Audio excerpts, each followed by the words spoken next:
Ombi amagara omukazi omwe aha buri bakazi bashatu abari kujwa bari kuzaara nibafa kandi obwe aba nibitwa okujwa munonga ekiri kwetwa postpartum hemorrhage kandi obwire bwingi naba abari kuba batatungire obujanjabi kare kandi eki nikiretwaho abakazi abatari kufayo okuraguza ombwire obu bari kuba binenda like teya nitumanyisa hina hiyashatuka obu yanazara nabaza kuba yashatuka henyine aha bukazi ninga ashatuka henyine omunda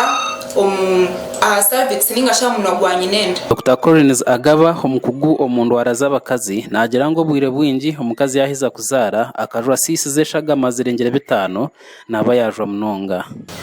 konka wajwa sisi zirengere 500 manyisa k'ekikopo ekya plastic ekihango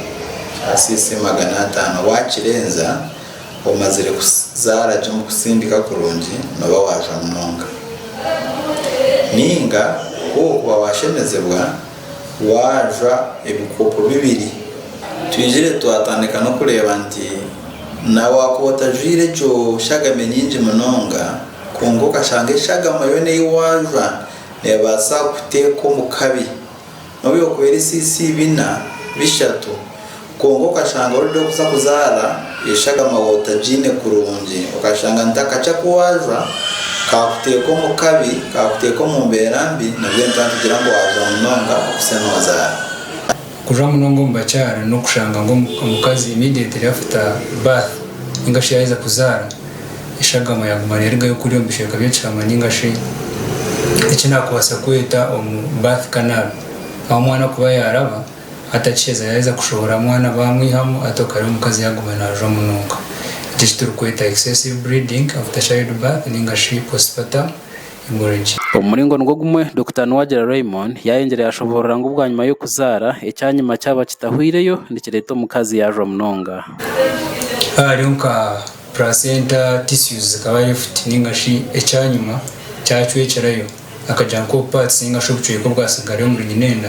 nakyo kibaasa kureterera omukazi yaguma na bleeding ninga yaguma na abakugu nibashoborera ngo omukazi yaba inenda ashemerere kukebeza emirundi 8 kandi ariye n'ebyokurya birimo vitamin hamwe n'obujuma bwa folic acid. Hariho kubakweta oxytocin obwo n'obwekikato nitukuhereza twashanga omukazi yanajwa munonga mutambira kukora ki okujwa munonga. Ogwa kabiri twineho obundi obutukweta misoprostol nabwo n'obumuha obwo bwempo n'obujuma nitubuteeka hansi nabwo nibumuyamba yanajwa munonga nibumuyamba. Omukazi orikuba yakiza amazaara 5 n'okugarra higuru kandi nogwe owabire yajwireho mu kuzaara naba aine chance mpango yo kujwa aha kuzaara kandi abashaho nibahabura kuzaarira omu irwariro kwenda kutunga obujanjabi burungi. Ndi Job Kato obwa Sky TV ya Genshonga omuri Mbarara. Omugandi government